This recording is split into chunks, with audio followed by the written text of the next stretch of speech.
C'est quoi ta vision de l'évolution de la chaîne, du business, de ta vie par rapport à là où tu en es aujourd'hui? Pour toi, le contenu quotidien, c'est ce que tu vas continuer à faire? Je suis parti pour faire ça encore au moins une année, tu vois, parce que j'arrive pas à me dire dans 5 ans, dans plusieurs années, mais là au moins la prochaine année, je pense que je vais continuer sur ce rythme à faire une vidéo quotidienne. Du coup là, j'ai fini, ça fait 2 ans que je suis dessus, et c'est pour ça aussi que je voulais qu'on se rencontre à Bangkok. C'était pour parler, parce que toi, c'était intéressant la discussion. Je savais qu'on allait pouvoir discuter de création, parce que toi, tu disais que toi, il te faut un projet. Quand tu es sur ce projet, t'es focus. Hmm. Tu vois, l'écriture d'un livre, il faut que tu fasses que ça. Ouais, Du coup, tu zappes un peu le côté vidéo ou podcast peut-être. Tu vois ce que je veux dire? Et ouais, une fois, tu avais dit ça dans un podcast et ça m'avait marqué parce que je me suis dit, waouh, moi, je fais une vidéo par jour, mais comme on disait, c'est moins qualitatif, c'est plus du spontané. Donc, je fais une vidéo par jour et j'arrive à écrire un livre. Et je suis en train de préparer un autre projet sportif. Je suis en train de faire plein de trucs.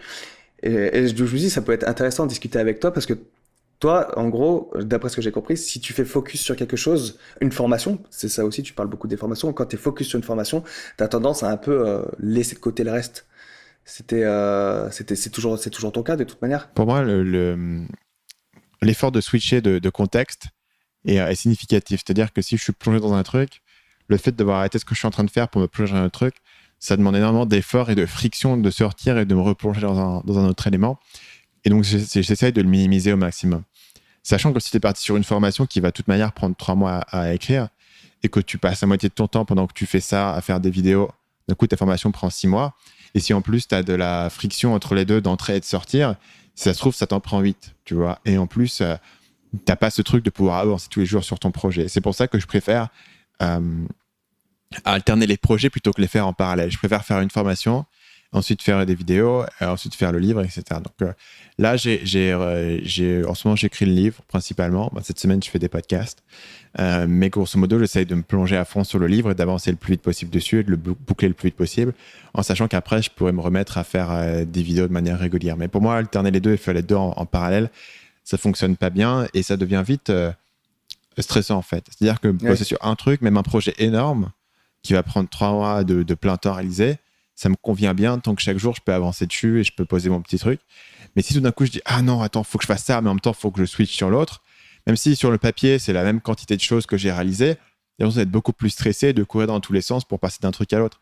Et moi, mon plus grand kiff, c'est d'être focus sur un truc, de me plonger, de passer des heures à créer ma formation, à écrire mon livre ou faire mon truc.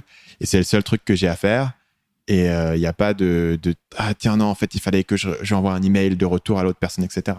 C'est une des principales raisons pour lesquelles on a freiné pendant longtemps sur Marketing Mania de faire du service client. Enfin, pas de faire de la prestation client plutôt. On fait bien sûr du service client sur les formations, mais de faire de la prestation client où tu vas avoir un certain nombre de projets en cours avec différents clients. Maintenant, on a commencé à le faire, mais il y a quelqu'un d'autre qui s'en occupe que moi. Parce que si moi, je dois avoir ces projets-là, je sais que ça deviendra extrêmement difficile de, en parallèle, faire des vidéos, des podcasts. Oui. Les deux ne sont pas compatibles. Si je fais des projets clients, je vais être full focus de faire du projet client et d'accompagner mes clients sur leurs projets. Et essentiellement, c'est ce qu'on a fait. On a maintenant une personne qui s'occupe de ça. Et inversement, moi, je suis focus sur les parties création, etc. Et je pense qu'il y a différents types de personnalités là-dessus. Il y a des gens, au contraire, qui préfèrent avoir différents projets sur lesquels alterner. Oui, Et voilà. moi, je suis dans la dimension totalement opposée là-dessus, où je préfère avoir une chose et vraiment faire les trucs de manière séquentielle. Faire un truc à fond et passer à la suite. Mhm. Ouais, c'est ce que j'avais compris. Mais tu vois, moi, par exemple, ma seule règle, c'est une vidéo par jour. Après, je peux Mm. avoir n'importe quel projet. Il faut pas que ça entame ce projet-là, en fait, de créer une vidéo par jour. Du coup, quand je me suis mis à écrire le livre, du coup, ça m'a pris 2 ans, mais des fois, je faisais des sessions de travail de plusieurs mois et après, je travaillais plus dessus pendant plusieurs mois et après, je reprenais.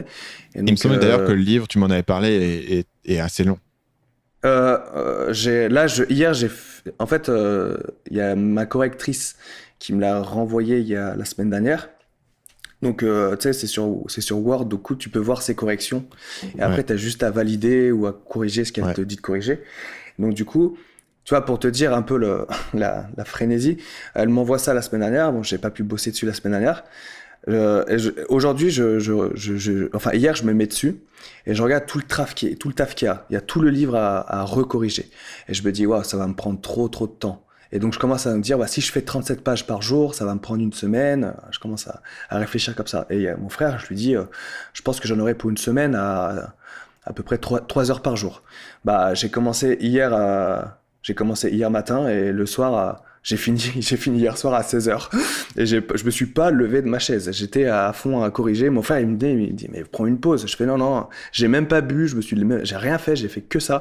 J'étais vraiment dans mon truc parce que dans ma tête, il faut que ça avance et je prenais beaucoup de plaisir à le faire et j'avais pas envie de sortir de cette bulle et j'ai pris beaucoup de plaisir. Et du coup, là, le livre, il devrait sortir, j'espère, en septembre. Parce que quand on s'est vu, je savais pas, j'avais plus trop de nouvelles de mes correcteurs, tout ça. Mais là, ça y est, j'ai la couverture, j'ai les graphismes qui seront à l'intérieur. Là, je l'ai renvoyé du coup parce qu'elle va revérifier ce que j'ai. Mais normalement, c'est fini, quoi. Salut, c'est Stan, j'espère que vous avez apprécié cet extrait du podcast Marketing Mania. Bien sûr, vous pouvez retrouver l'ensemble des épisodes du podcast, y compris les instructions sur comment vous abonner sur l'application Apple Podcast ou sur votre téléphone Android en vous rendant sur mon site à l'adresse marketingmania.fr/podcast. Je vous ai mis le lien dans la description de cette vidéo.